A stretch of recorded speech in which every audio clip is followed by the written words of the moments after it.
when I have calls with everyone before they jump on, I always will have a Zoom call with someone just to make sure like they're the right fit and stuff. And when we kind of talk around food, it's like the same thing, more so for lifestyle clients when they're like, oh, like I really love bread, but I know I can't have it. And I'm like, why can't you have that? And it's like, it's from like these past experiences that they've kind of had when they read in magazines, or they do these like shake diets or the teas, like we've all heard of those, which are just crazy. Like I'm like, I honestly don't like, I wouldn't even do that on a prep if I needed to come in. You know what I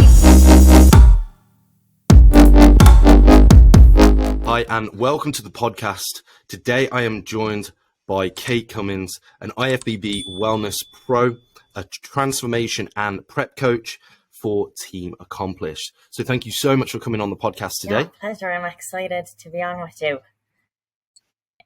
I'm really excited actually, because we've been speaking for a couple of months.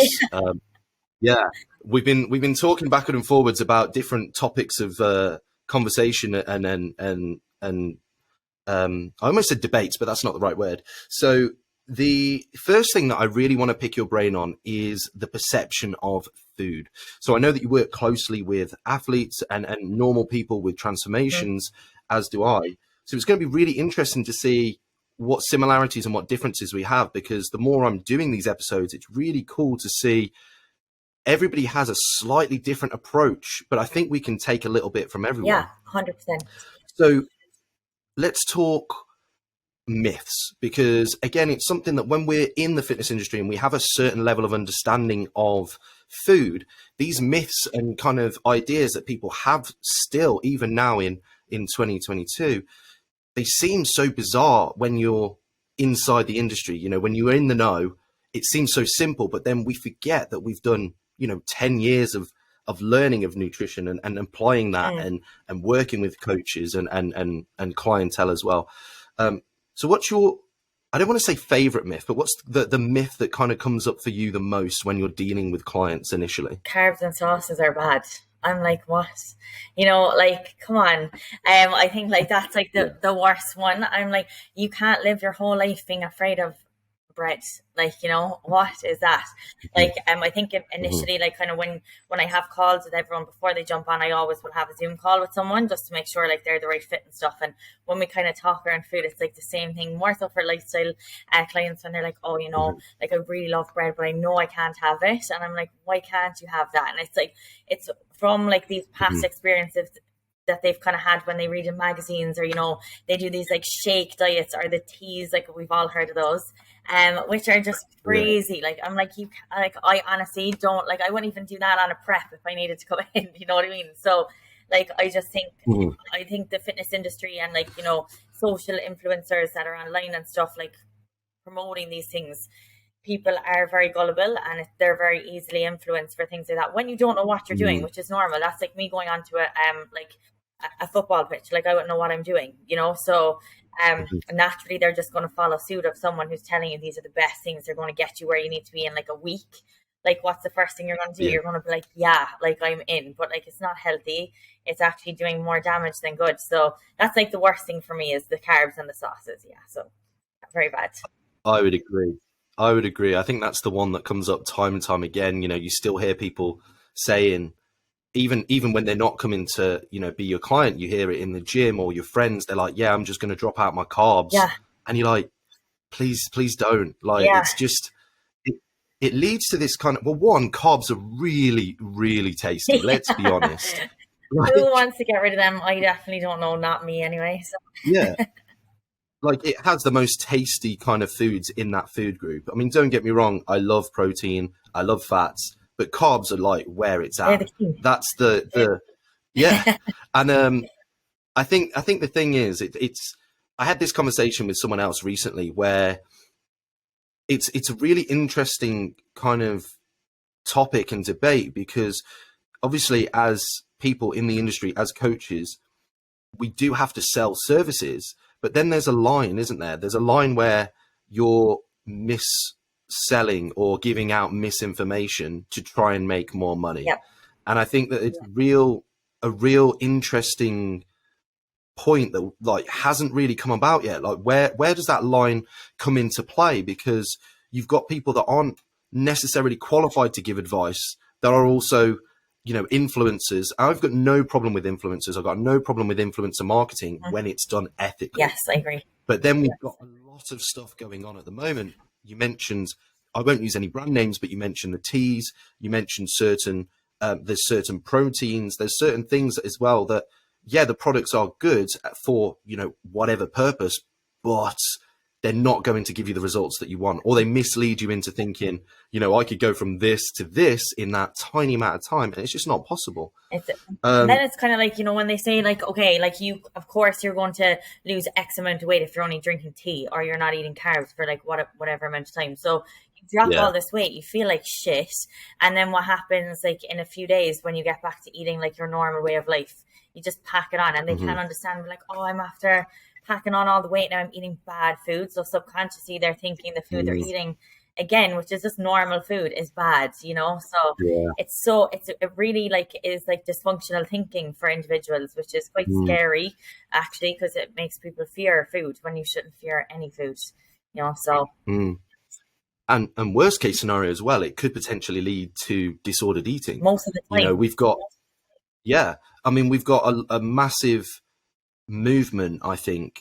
I don't know whether movement's the right word, but I think in the fitness industry, there's so much disordered eating that kind of has come along from the old school, approach where the science and the understanding of nutrition wasn't necessarily there, because that's just what had always been done. If I take you back to my first ever prep, my coach at the time was like, no seasoning, no spices, no sauces, nothing. And I tell you what, I ate chicken, turkey, tuna and rice with different variants of green veg for 6 months. Nice. And I was in a bad way after that prep. That was not a good prep. After that, the binge eating, it was unbelievable. Like I had your taste buds massively change as well, don't they? So I had like a little bit of sugar and my body was like, all right, now we're going. Like, we are going. Honestly, it's I've never felt anything like it. And I think it also stems from a lot of these myths. It's just a lack of understanding, isn't it? 100%. If we go back to the carb example that you've just said, the initial drop in weight is just literally mostly glycogen and water retention. And then they're like, whoa, like I've lost half a stone in a week. But then as soon as you eat carbs, your body's going to respond in a natural way to refill those glycogen stores. Therefore, you're going to have more water retention within the cells as well. So you're back to where you are and you've lost zero body fat. Probably more inflamed. You're probably wondering why you look a bit like a water buffalo. And it's like, well, there you go. So I think that's quite scary though. And like you said, it just comes from like people not having the knowledge. But then it's also like gimmicks. If you see something, for you're doing a program for, it's like 8 weeks for like 50 pounds or something. Of course, you're going to be like, well, it's like a magpie, you're going to be like, well, this is great. Like I can do this for really cheap. And it's like, but are you actually looking at what you're getting? Like, what are you actually getting here? And can you actually do what you need to do in that frame of time? More often than not really, so it's kind of looking at all these things. But I wish if more people just took the initiative to actually look into things. Like, let's say you go to your GP for the first time. You don't just pick your GP. Like, you take time, to get to know them. You have a consultation initially.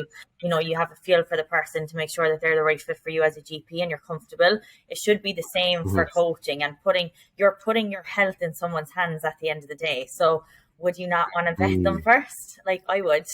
So that's kind of the way I see it. So let's talk. I think a big thing as well is the over restriction with food, isn't it? We've got so many people. One of the biggest things that I come up with clients is they're like, as soon as I send over any kind of meal guide recommendations and be like, this is what we're going to do. This is like, I work with them on choosing the foods that they enjoy and those sorts of things. And then they're like, oh, what? Like they have this moment like this, like they're like, are you sure? I'm like, trust me. It's always so much more, isn't it? Like you kind of have to like take them down the garden path and be like, look, no, seriously, just trust me and watch what happens. And they feel like they have to be starving. They feel like they have to be, I think just because of experience of these, like, fad starvation diets. So what's your thoughts on over restriction when it comes to dieting? Are we talking more so prep or lifestyle? Would you? Let's start with lifestyle, and then we'll like lean into prep. Yeah, so like from a lifestyle perspective, right, the way I see this is like everyone is different, right? So you need to be adaptable to the individual. So like when you have someone on board first, it depends variously on different goals, where they're at right now, etc. But like it's not the army. Like I say this to everyone, it's not the army. Like it's their life. They're not competing. They're not doing anything extreme. So like why does the diet need to be like a bodybuilding diet? Like why does it have to be like chicken, veg, rice? You know, like it's like what's happening? They're coming to you for a lifestyle change, not like something extreme. So I think when it comes to that, it's learning how to do things in a healthy, sustainable way. Naturally, when they come off, like even with me first, when they come off first, they say the exact same thing as you, like lots of food. And like I'm so full. I'm like, well, that's the way you should feel. And the goal is to get them responsive to very little change as you load food. So like for me, that's kind of like I think that's probably like the same thing with a lot of people. But like for me, I think over restricting people with saying like you have to do this and you have to do that. When you tell people you can't do this and you can't do that, like subconsciously, like what's the first thing they want to do? They want to do everything you're telling them not to do. So we always incorporate a weekly meal off plan. Personally, every coach is different, but for me, I don't like saying like we have to bank calories or we have to restrict this meal or we have to do that. I like to just say, go enjoy your meal off. If you want to have a glass of wine, go have a glass of wine. And guess what? It's not going to do any damage and you're back on it tomorrow. And 99.9% of people working with me stay in control doing it that way. Whereas before, like I didn't always do it that way. Years ago, like I didn't do it that way. I was like, you have one meal off. We were kind of more structured on it and it didn't really work. So it took me a bit of time to like find balance in that as well as a coach. But like this works really well and it keeps them more on track than it would if I said, you can't have this, if that makes sense. Oh, 100%. I totally agree because it's just like, I don't know whether I've just got that rebellious streak in me, but as soon as someone tells me I have to do it that way, I'm like, no, I'm not doing it that way. Like I'm going to find my own way to do it. Or like, don't push the red button. You're like, yeah, I agree with you. Yeah, it's like that's the thing. And like when you're dealing with these individuals, like their goal is just to be fit, healthy, and happy. So they need to incorporate regular life. Like, what are you going to tell them? You can't go out with your friends on a Saturday night. Of course you can. And like you can still progress and do that. And like, you know, a lot of people would say to us coming into the summer, oh, I'm going on holidays now. Like, is this going to impact me? It's like, no, the only thing I would say to someone is eat like an adult. Like eat until you're satisfied and just go and enjoy yourself. Keep your fluid and your activity up and just enjoy. Like you shouldn't be on holidays being like, oh my God, like oh my God, this is like on my plan. This isn't here. It's like, why are you doing that to yourself? You know, like you're working hard all the time. You're consistent. You're enjoying what you're doing. So just for that one or two times within the year that you go away, like it should be enjoyed. Same with an event every week. So like, that's the way I see things. It's interesting because I've had with one of my clients recently. I won't use any names, but I'm very, very. I'm a massive advocate of the flexibility, holidays, going on those special occasions, making sure that it limits the impact on their life, the coaching that we do together, because otherwise it's pointless. If it starts to decrease the quality of their life. Ultimately, I'm not doing what I should be as a lifestyle, as a lifestyle coach. Yes, but it's very, very. It's an interesting one because I'm very open and honest about that from the get-go. But what I always find is, even though I've repeatedly said, and we've often done things where it's like, right, you're away for a weekend or you're away for. I don't know whether it's the human psyche or personality types. But it seems to always come back in play where people really freak out. The first time they go on holiday or the second time, they're like, what do I do? Because things have been going really well and I don't want to mess it up. And it's a challenge because obviously we've got to then meander the anxiety of that client and put into place, without being restrictive, some way of making them feel at ease with doing that. Yeah. So that's how do you do that personally? To be honest, I haven't really had people who have ever been very anxious like around that. But like when they do ask me, so let's say for an individual going away and they're like, I actually want to stay as much in control as possible. So like all I would say is, right, do you have an apartment? They'll be like, yeah. Perfect. All you need to do, just bring your scales with you, have like your regular breakfast, have your lunch, go out for dinner, something like that. Or if you want to have a drink, don't stress, like you can just not track it. Keep your steps and fluid the same. But I feel like a lot of my clients react off my demeanor. So if I'm blasé about it and I'm relaxed about it, then they are too. I'll get them to check in with me, like not like an actual check-in. I'll just get them to drop me a message when they get there, see how they are, or like in a few days if they're like, can we have like a little more like communication while I'm away? Of course they can, but like usually they're pretty sweet. They're happy to not hear from me and more so enjoy the time. But we do have like a casual plan in place, unless someone's in prep while they're away, which is rare. Like then I would be a lot more like intense with them. But like when it comes to like a nice intense, not like army boot camp, but like when it comes to like just regular lifestyle, it's very important that they have that time with their family. Like I would hate for them to come home and be like, yeah, I really liked the holiday, but it was actually shitting off because I was like on a plan. I don't want them to see the plan as a plan. And I want them to be able to come home and be like, I had a great time. I enjoyed my food. I still feel really good. Yeah, I might be up a kg or two on the scales, but I've no inflammation. It's probably the best control I've had like on a holiday. I was accountable maybe 40-50%, and I came home and I'm ready to smash it again, rather than being like, I was restricted on holidays. Now I feel shit because I had a bad holiday and now I hate the plan. So,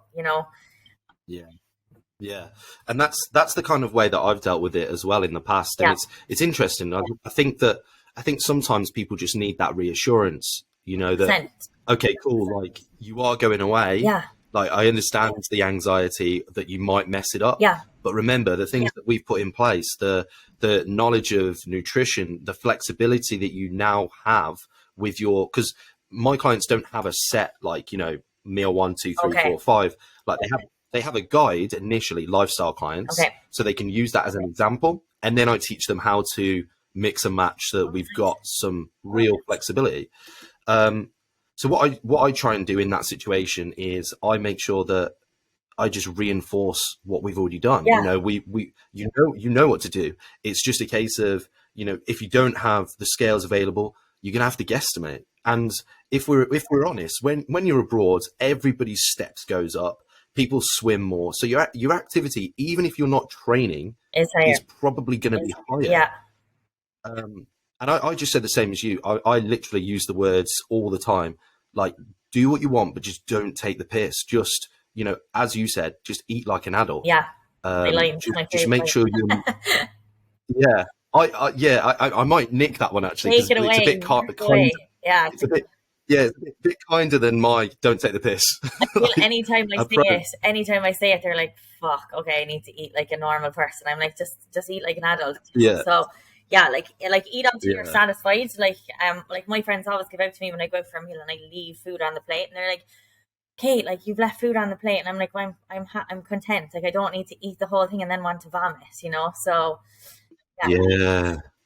It's such an interesting point, actually, because I've thought this a few times, so I'm really glad you brought that up, is we're so trained by the behaviors of our parents as well. 100%. So when I was growing up, my mum and dad were like, right, finish your food and then you can get dessert, which now when I've actually got more awareness of food, is like one of the worst things you could possibly train someone to do, because you're essentially training them to complete their food, even if they're full, and then like training a habit of then eating dessert on top of that overeating and fullness, which means like it's just like it's crazy. It is. So yeah, that's really interesting. That is an interesting one, because actually weirdly that you brought that up. I actually had a client who I like a challenge from a mindset standpoint. So like when someone has like food issues, like I find that like that's for me is fun, so like unlocking her issues. So basically like she was very much on it, but then like she'd message us and say, she was cooking her meal, but then there was like breakfast rolls there, so she just ate one. So like my question was, okay, like were you hungry? And she's like, no, not at all, but I felt like I needed to eat it. So I was like, okay, let's go back to like your past. Okay, so obviously there's a trigger there that's identifying that she needs to eat that. You don't just eat it if you're not hungry. So we went back and it all stemmed, like I really got her to think, and it went back to when she was younger. Her parents like used to leave things on like the counter, and when they were cooking, the habits were just eating, pick away as you eat. So she was doing that just in habit, in nature. So once we were able to identify it, now she can actually reflect before she sees it. And she's like, okay, like, oh, I just had that chat with Kate. Like, I know how to deal with this emotion now. And since then, she's hasn't done it. So sometimes, like what you said, it's like a past experience or from family, you know, that people don't even realize until you actually get them to kind of unlock like emotion from the past. Yeah. And another one as well, which I think is fascinating, and I'm becoming more aware of it because I've got a niece now, is everybody starts to use the wording around kids like, if you're good, you can have sweets, or if you're good, you can get ice cream and stuff like that. And you're like, what? Hold on a sec. Yeah. Like, that's not necessarily what we should be teaching in my eyes. Like, obviously, there's nothing wrong with sweets. There's nothing wrong with ice cream. But I think it's just the way that it's enforced. We're essentially, you know, if you had a dog and you were, you know, training it, there was a few psychology experiments, wasn't there, where they ring the bell, the dog comes and they feed it. That's essentially what we're doing. We're signaling to children that the things that they should look forward to are these foods. You're right. Yeah, 100%. It's not a healthy thing, but I don't think it will ever go away. If, you know, I think in the world of today, definitely not. I think in terms of, there's definitely ways that you could teach behavior in a better way, like rather than saying like you get a treat, you know, and then you're identifying that food as something that, like, you know, is like a food, you know, it creates happiness because it's a treat, and that's your way of growing up, which really it's not healthy when you think about it in that way. No, definitely not. Yeah. So let's touch on prep. So obviously prep is a much more extreme competition prep, to be clear to anyone listening. And bodybuilding prep, it's a much more extreme sport. It's a much more extreme look. Let's talk about, because I think obviously we are restricting with any diet, but let's talk about over restriction within competition prep, because you and I both know there are people, coaches as well, who sometimes take it too far. So what are we looking for here in terms of over restriction versus kind of that sweet spot? That's actually a very good question. So like, firstly, it depends on like the individual starting point. So I think a lot of people, like I call it panic pushing. So like I think it can happen a lot in the industry where, you know, like just coaches in general will just say, for example, when they don't know really, or they don't have like the experience yet in the industry, and all they're doing is like thinking, okay, I need to deplete the person, I need to get them as conditioned as possible. So what do I do? Okay, let's keep dropping food. The individual is probably really stressed internally. They're not responsive. So instead of actually understanding the proper data here, knowing that the person is extremely stressed and what you're doing is not appropriate, they continue to push to the point that there's no return really. And you're just leaving the client absolutely washed out to the bone, where they're not responsive. They look like shit and they're really unhappy. And I think at that point, it actually really upsets me because I'm so passionate about the sport.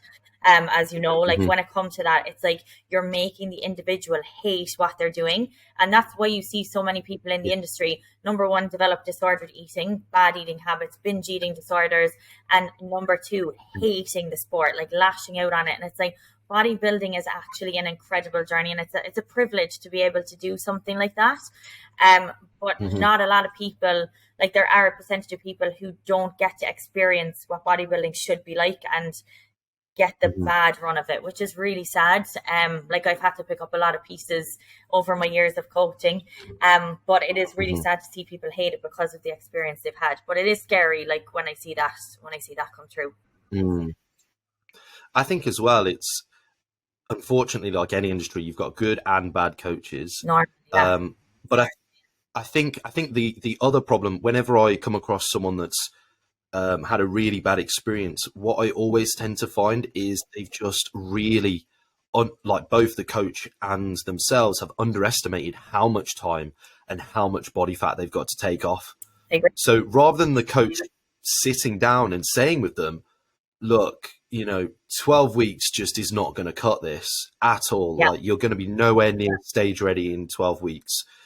They take that client on. I don't know whether that's ignorance on their part or they don't want to establish the boundary for fear of losing the client, whatever it might be.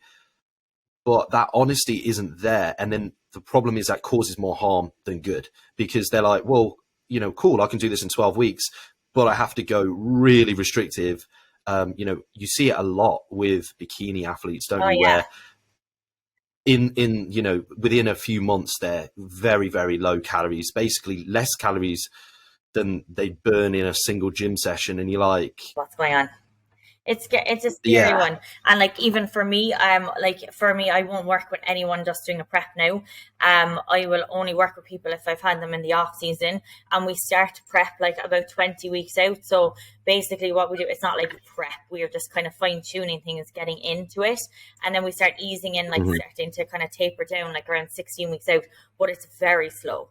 Like, there's nothing drastic about it, because if I was to take someone on, which I have in the past, and this is again me learning from experience, like over the years, taking someone on for like 12 weeks for me isn't enough. Like, I don't feel like it's a sustainable time frame, and to do it like in a proper way that like doesn't jeopardize, especially from a female standpoint, doesn't affect the female. Of course, like, there are other things and scenarios, like every female is different, like from a hormonal standpoint, it is a lot of stress on the body, so hormones will be out of whack. There's no denying that, like, at the end of the day.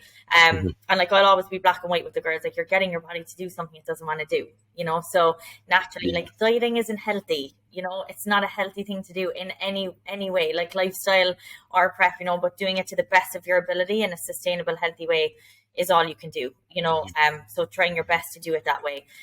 But I think just when it comes to that, like, making sure that you're giving like adequate time to do this, I think too many people are in a rush. I think social media has the power to do that to people. Again, like the magpie effect, they see these beautiful girls with the bikinis, or they see the guys chisel looking insane, and it's like, they're like, I want to do it now. And it's like, take your time. Yeah.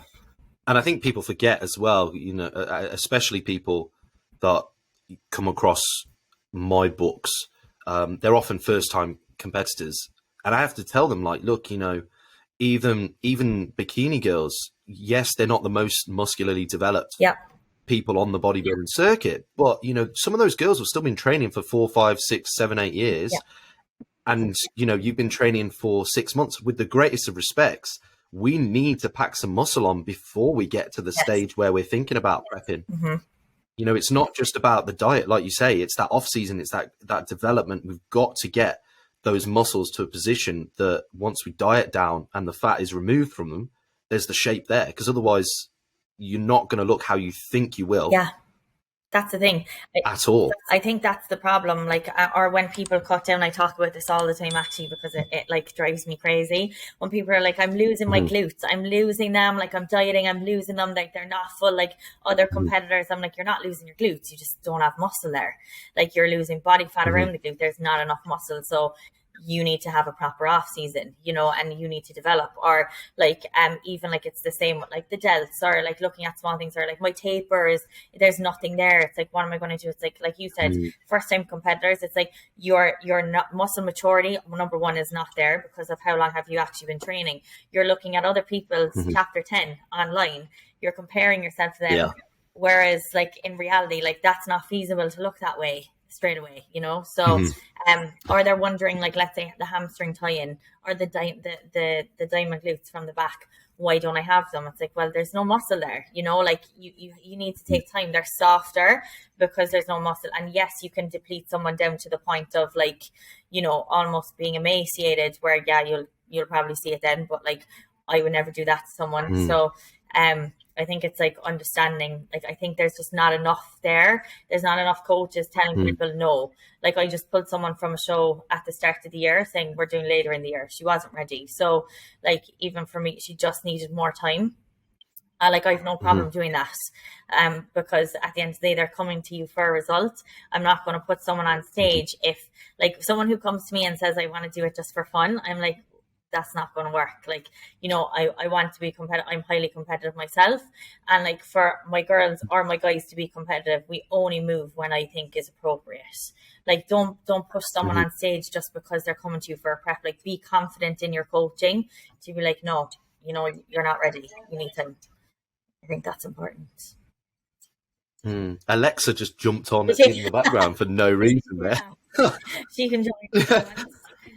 Yeah, no idea what happened there. So, in terms of prep again, what are we looking for? So, for people that haven't necessarily prepped, I know that we're saying I would always advocate for doing what you've said. I'd say, look, regardless of whether you've trained for a few years or not, get a good off season in play with a coach and guide you through the process. Mm-hmm.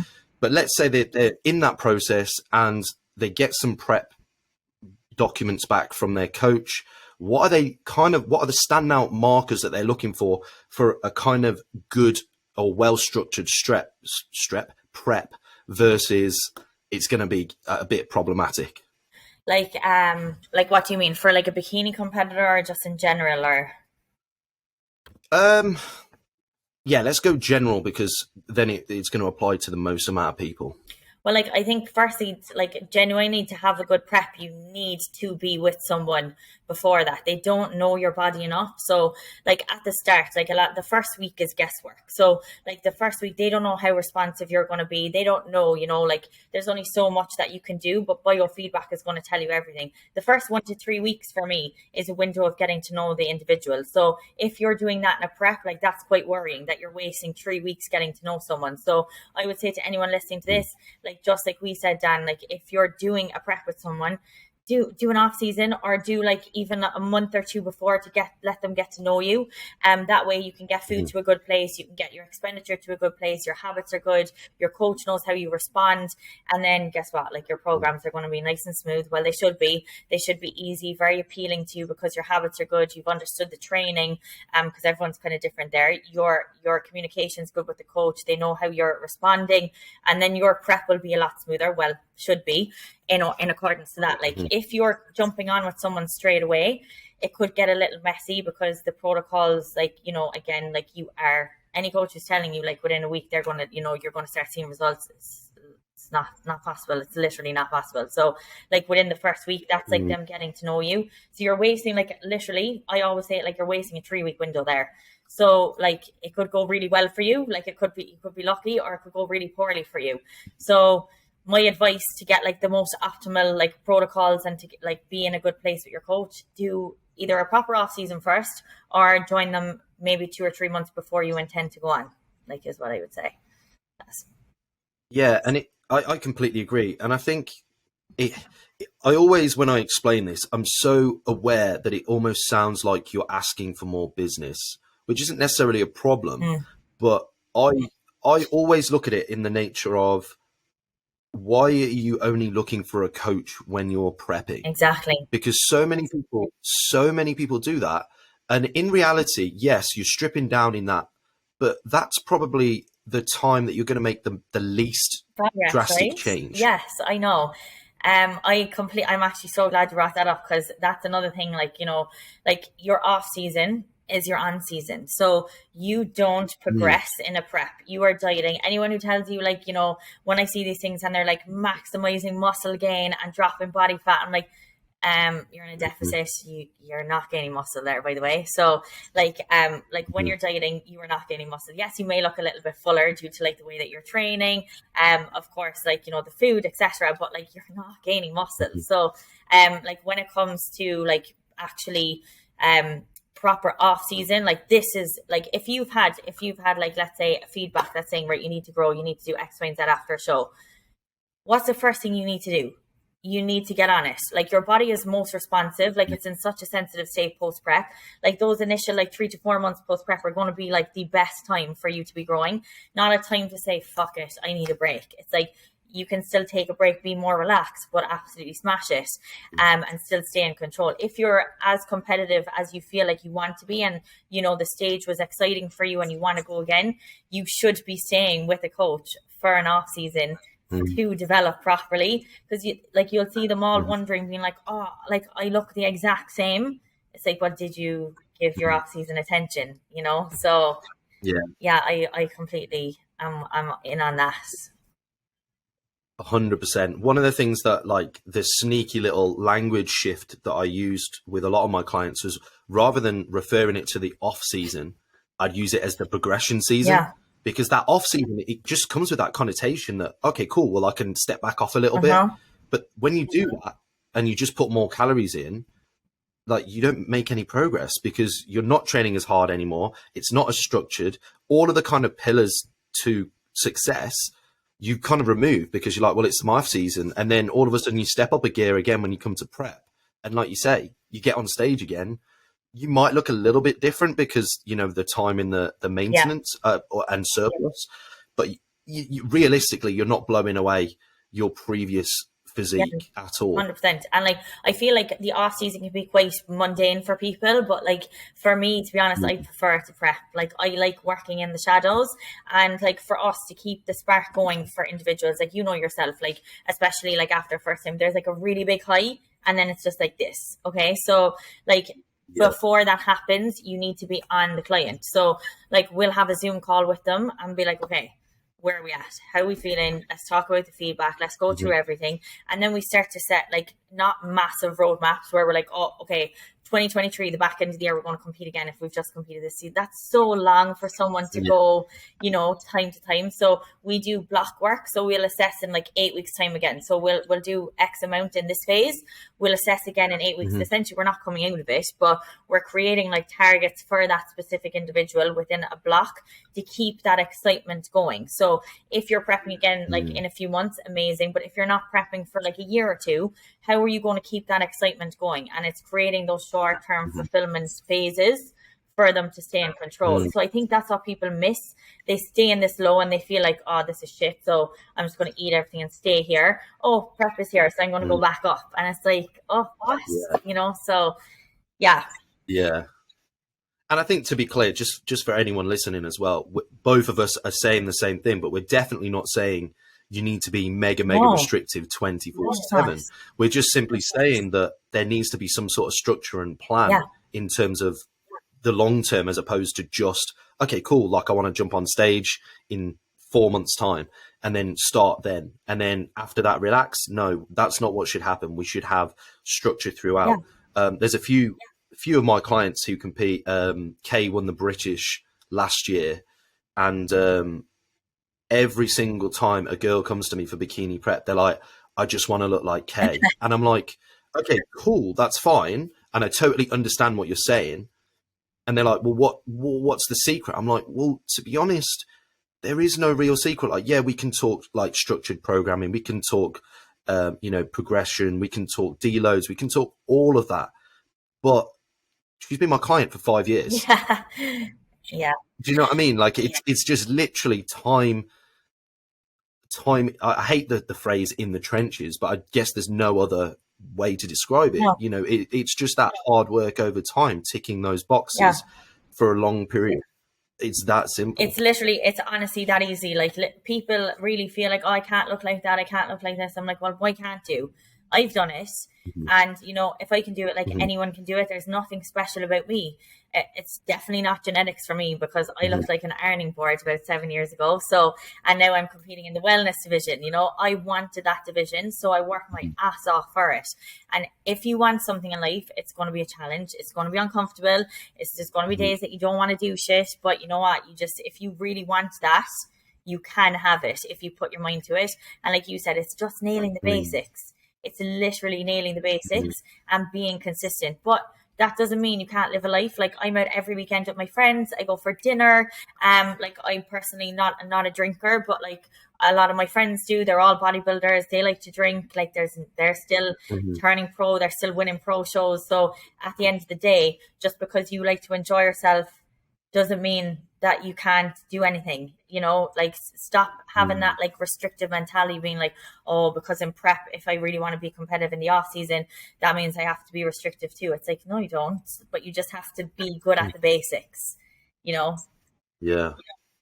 I love that mindset. Let's go into mindset stuff, because you said something there that I've said myself, and I've heard a lot of people say, and it falls within that growth mindset kind of category, that there's nothing. I first got into fitness in like 2012, and then I went to Body Power in 2013, like years ago now. Very early. Yeah. So I went to and obviously I was inspired by the fitness models back then, and I looked at them, and I went round and I just talked to every single one, because Instagram wasn't a thing really, or it was only just starting. Yeah. So there wasn't that interaction. They didn't do Q&As. So I went and asked them. I was like, what's your routines? What's your rituals? How do you do this? Like, how did you get to stage? And I just picked them, and I was like, actually, like, they look incredible. No disrespect, but there was nothing special. Every single one of them just had a plan. Yeah. They followed it. They did it for a long time. Exactly. And I thought, okay, great. Like, that made it a lot more simple for me, because in my mind I was like, okay, so no one's doing anything like special as such. Everybody is doing the same thing. They're turning up, they're getting to the gym however many times a week, they're training, they're doing this, and this, they're looking to get stronger, they're eating this many times throughout the day, this is how many calories they do, they work out their maintenance, they go X amount above, Y amount below when they're dieting. And I just thought, wicked. Yeah. Like, that's somewhere for me to start. And I love the fact that you also have that kind of mindset, because I think it says a lot about someone, what mindset they have, whether they're open or closed, if they're open to the possibility of learning and growth. Where did that stem for you? What do you mean in terms of like my mindset about? Yeah. Have you always kind of had that mindset, or is that something that's developed through fitness? I think like I've actually been asked this like a lot. I think like when I started off, like I was very lost, like as a person, like from like, I think maybe like 18 to 20, about 20, 21. I didn't really know what I wanted in life. Like I was studying sports in college, and I was like, do I really want to do this? Like, what am I doing? Like, I was just all over the place, like, and I feel like for me, there was just nothing really that gave me that like spark. But I've been through like a lot of my life in terms of like challenges, and obstacles, and I've learned how to deal with them on my own. I've always learned how to like deal with the challenge. I've never kind of like sulked or, looked to it like as a breaking point in my life. It was like, okay, how can I learn from this? How can I get better at it? And I knew at like 21, like that was kind of it for me. I knew like I've been through so much shit. Like I wasn't really happy or fulfilled in my life. I hated my physique. I was always kind of, there was always comments made like, oh, you're so skinny. Like, do you even eat? I was like, oh, that used to kill me. So I got to the point where I was like, I need to do something with this. And my personality trait is like, I love working. Okay. So like I have a bit of a problem. Like when I was 16, I had like 3 jobs, not because I needed to, because I wanted to. I like being crazy busy. And that's just the way I always have. If I'm calm, I'm like, oh my God, what am I doing? And they're like, just relax, I have problems. So I will openly admit that. So like when I got into the gym, like that's just my impulsive, like my traits. When I got into the gym, I was shit. I remember putting the barbell on my back, and I remember like falling, like my legs were like Bambi, they were like inverting in, and like so bad. But I really loved it because it was something that I was terrible at. And I remember like, I'm going to get really good at this. I started getting really strong at it. I remember like lots of people, like at the time, like fitness wasn't really a big thing.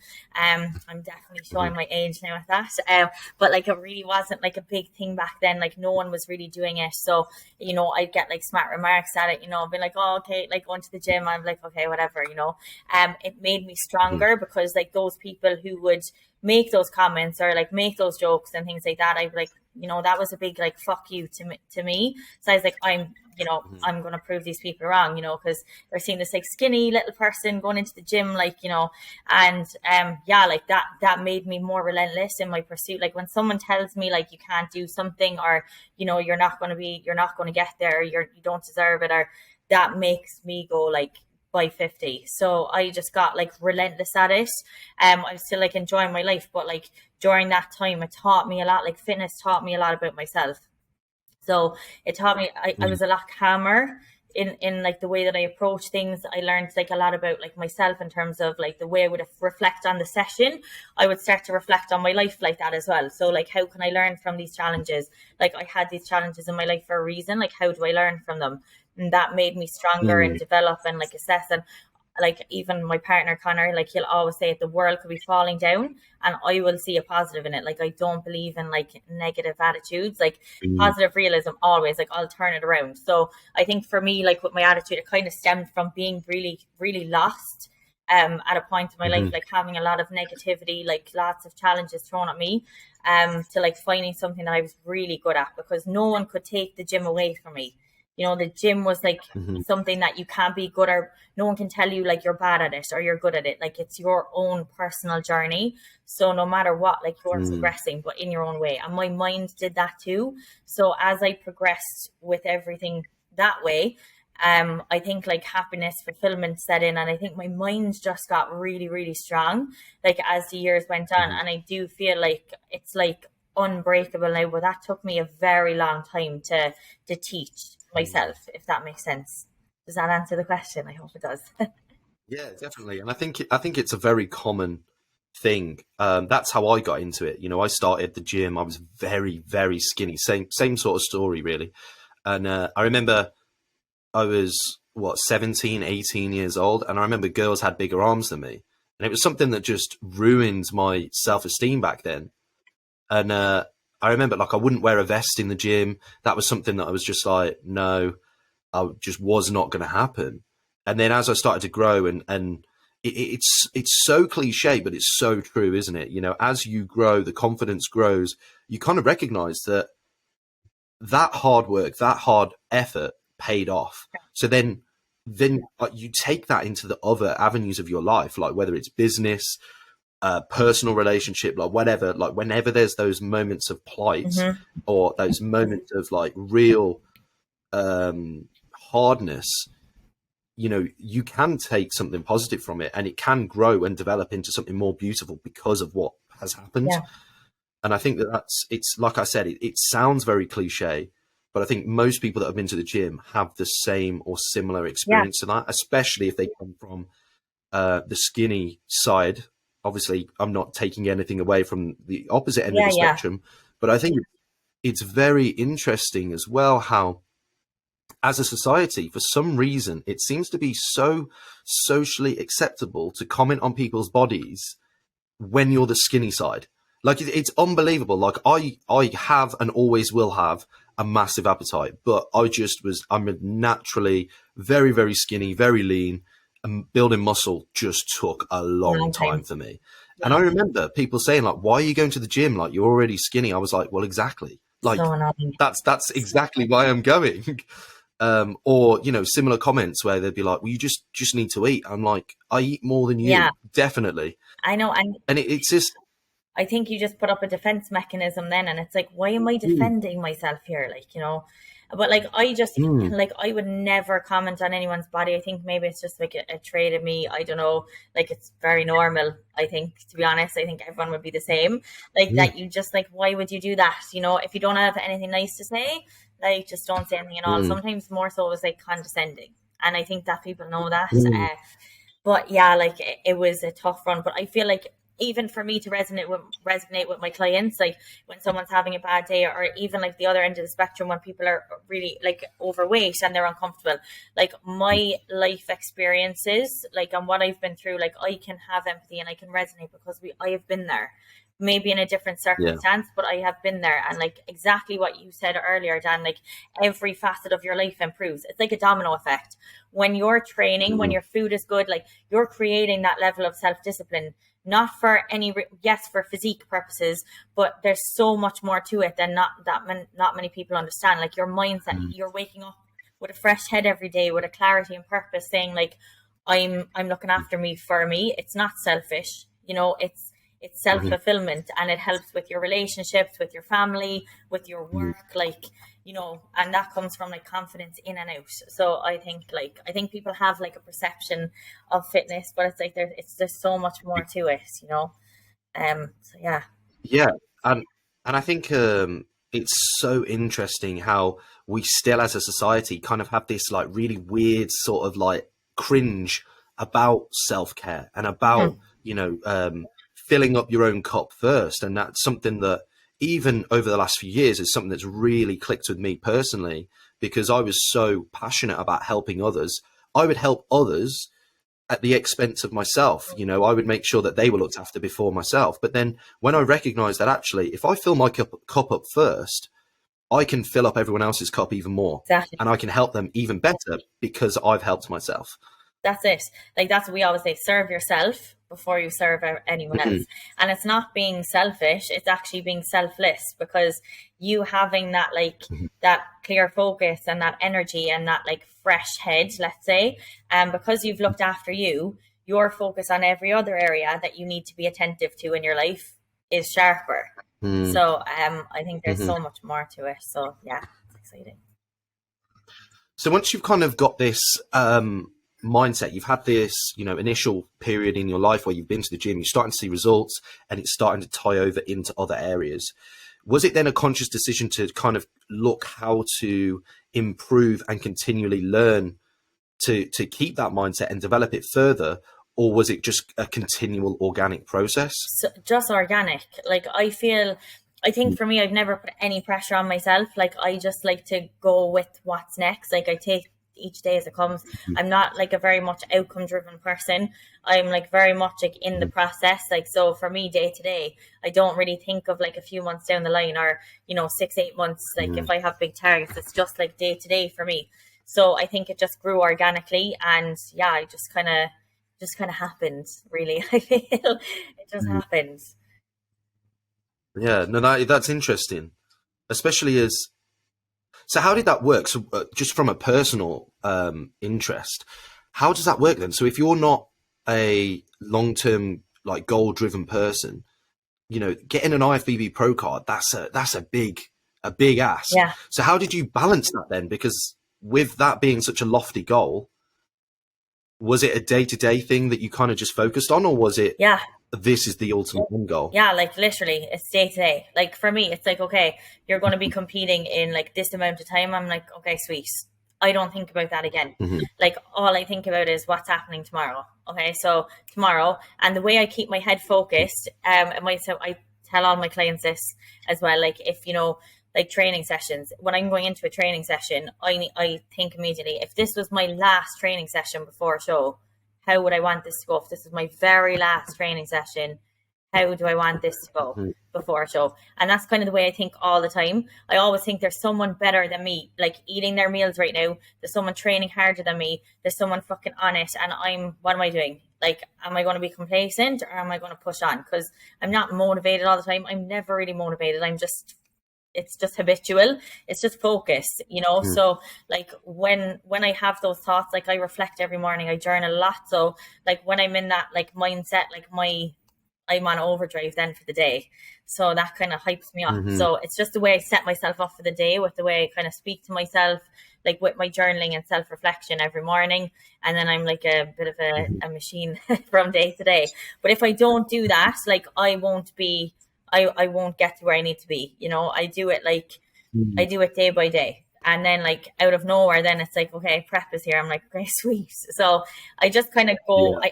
If I go and fixate too much on, I don't think I would have won my pro card if I was obsessed with like watching people. If I was obsessed with the outcome, like people ask me questions so much in the industry. They're like, oh, do you know this person? Do you know that person? I'm like, no.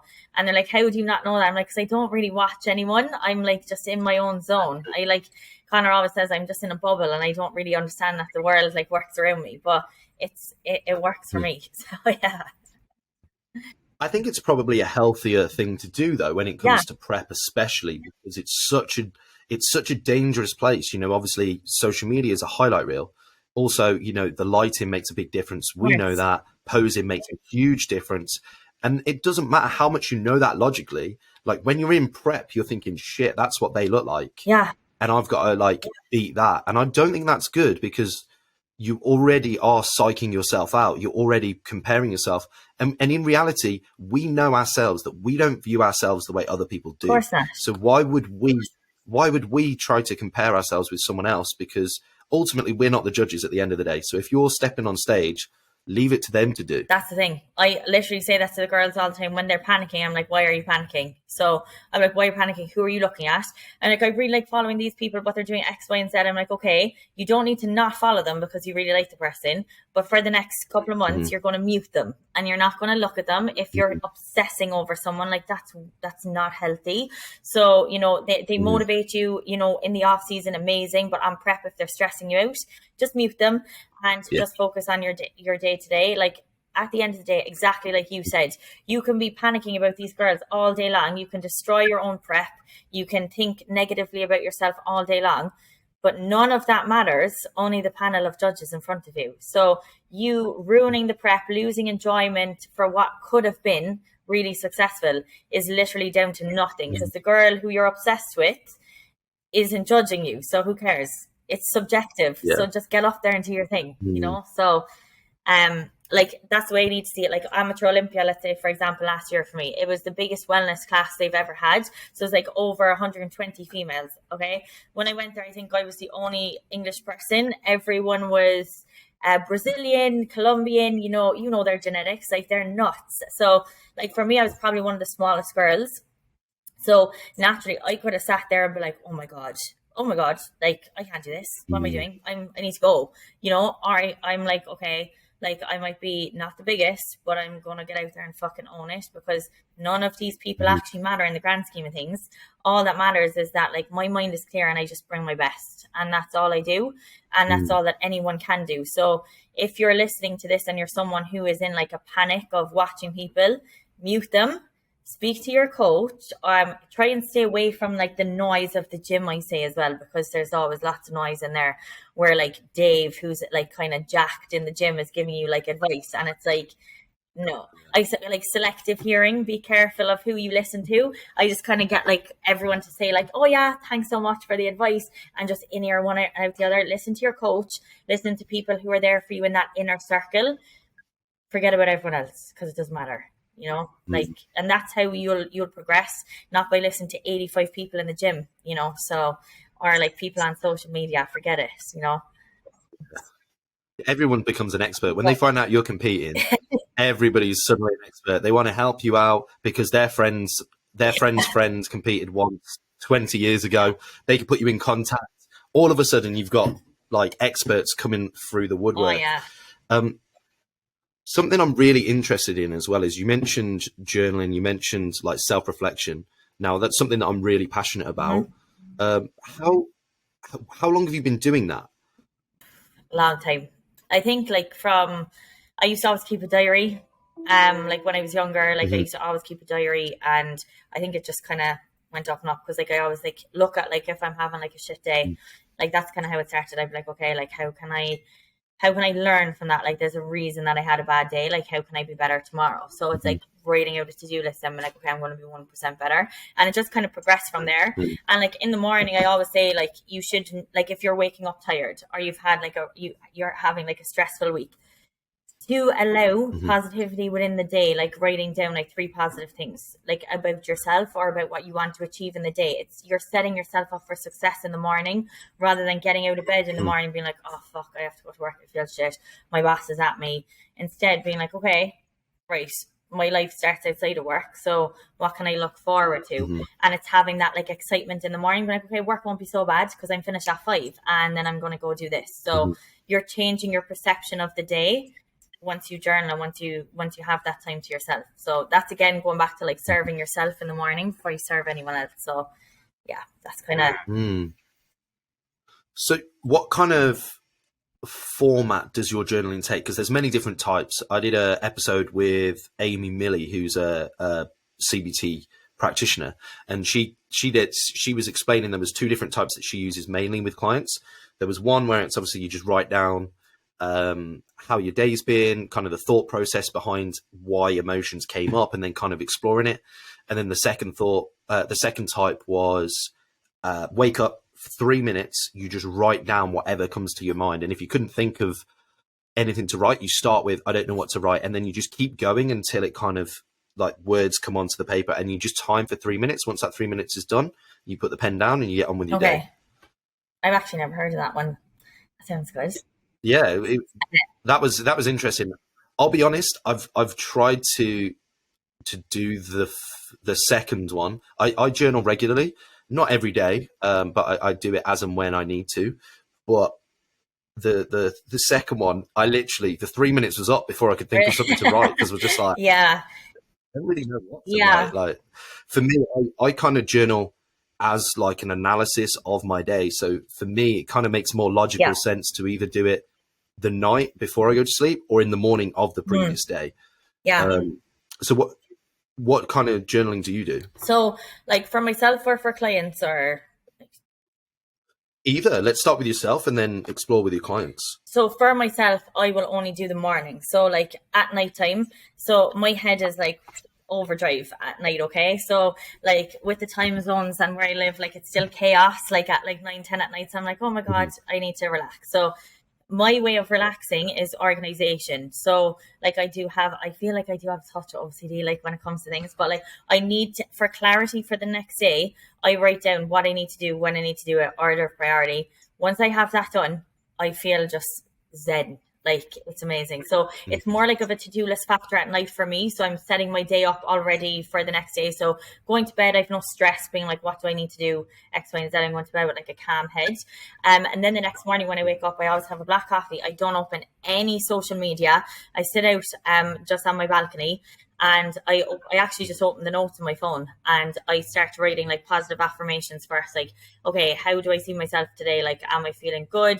Like, I always fixate on 3 positive things that I see myself doing within the day and 3 positive things about more so my physique. It creates like happiness within the day. And then I will self-reflect. So I'll get out my journal then once I've done that, because I like to look at the affirmations during the day if I'm having like a stressful time or, if I'm getting a bit lax in the day, I'll have them on my phone. And then if I'm journaling, I'll always kind of write out like, okay, how was yesterday? I kind of go reflect. I like to reflect when I'm not in the moment, because when I'm in the moment, your mindset can be skewed. So the next day I will reflect and then I'm like, okay, was the day at my level? Like, how can I be better tomorrow? Like, how can I be 1% better? So that's like where I focus on more so than like anything else. So yeah, that's kind of how I do it. And then how do you implement that with your clients? Pretty much like very similar. So like a lot of them, like a lot of people will be very stressed. Like we work with a lot of PTs, coaches as well. People work shift work. They're all like manic. They're like, there's not enough hours in the day. I'm like, there actually is. You're just not prioritizing your time efficiently. So what I get them to do is exactly that, either the night or the morning. Some vary depending on like the personality of the individual. I will force the to-do list upon them. Like they have to do it. So and then I get them to set mini targets. So like I don't like want to overwhelm the person, like you have to get all this done. So I'm saying, right, if we are 70% this week, but you're going from like, let's say we have 2 leaders, I want you to set like a challenge and an alarm in your phone to say like, by 1 p.m. the 2 leaders is gone, so they're getting like that excitement factor day to day of those small challenges. So it's hyping them to get habits. So they're not motivated because like I said to you, they're not like, so, but they're hyped by the challenge. So I set targets like that, but that comes within their to-do list. So, they're setting them up themselves, but I kind of reiterate them in their check-ins. And then like the morning of, I get them to write down, especially if they're like negative on their body, like if they're like, oh, I hate my glutes, they're not moving. I'm like, right, stop looking at the negative.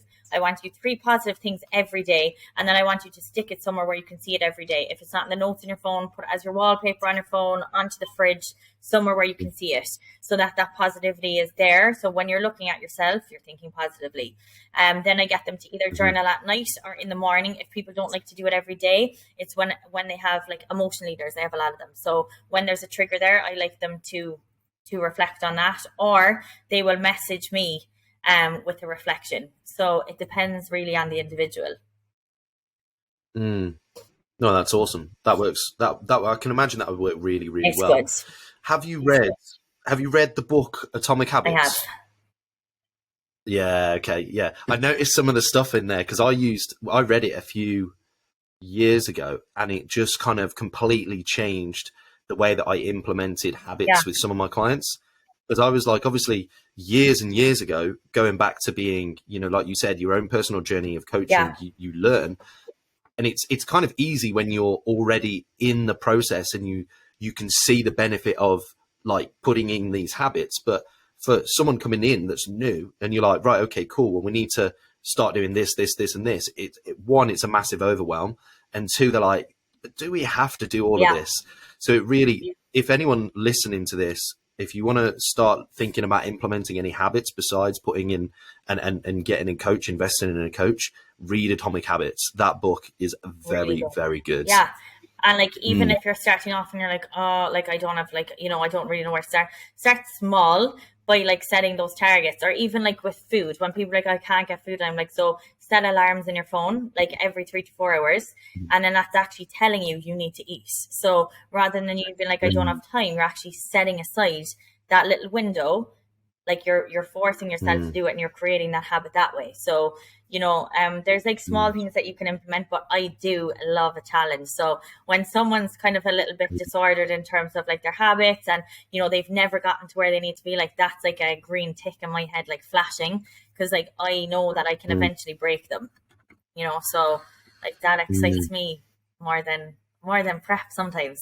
Yeah. So yeah, I do like that one. yeah. I think it's just rewarding as well, isn't it? When you can take a client through that process and show them the structure and the routine, and when they come out the other side, they're always so much more confident. They've got so much more self-esteem. They're so much more driven because they recognize that the hard work reaps the rewards. 100%. And obviously they're enjoying that process too. So I think it's really, really cool. Okay, in terms of you, what's next? I think in terms of like bodybuilding itself, like obviously that is like my ride or die. Like I'm obsessed. Like I do love it, and I've always had like it's like something like where I am now. I never thought I would be here, because I didn't really, like I said to you earlier, like I didn't intend on doing like my first show and winning a pro card, especially on an amateur Olympia. So like that kind of goal was quite a bit far off, and then I just did it in one go. So which I know is not normal. But now I'm like, okay, like what's next? So I did have to go back to the drawing board, and like I know myself, like I'm not like deluded. I need to put on a lot of mass, and that just comes with time. So I'm pretty sweet right now with just taking time to develop. Like I enjoy this part, like I said. So probably 2023 will be the next time for shows, but like clients right now, like I'm just too invested in that to be worrying about myself. So there comes a point where you have to take a little bit of a backseat with that, just to push more so with clients. So yeah, that's kind of where I'm at. 2023 will be the next one, definitely. Awesome. I'm looking forward to it. Well, anyway, thank you so much for coming on, Kate. It's been a great conversation. We've covered a lot there. Hopefully there's a lot to take home for people, and information that they can apply. Yes, thank you so much. Where else? No problem. Where can people find more about you before we end? Probably the best place would either be the Team Accomplish YouTube, where you can kind of get to know more about us like individually rather than just like coaching, and then more so for coaching Instagram. So it's just Kate_Team Accomplish. Hope that's right. I never really have to say it out loud, so I think that's the right one. But yeah, so YouTube or Instagram is kind of the best places. Perfect. Well, thank you so much for coming on. Hopefully we'll catch up again soon, and we'll unpack some more intricacies of the fitness industry. 100%. Thanks so much, Dan. No problem. Thank you so much for everyone listening. If you could just take a moment, if you took any value away from this, to rate and review the podcast, share it on your story, and just with your friends or family. Thank you so much for listening, and we'll see you soon.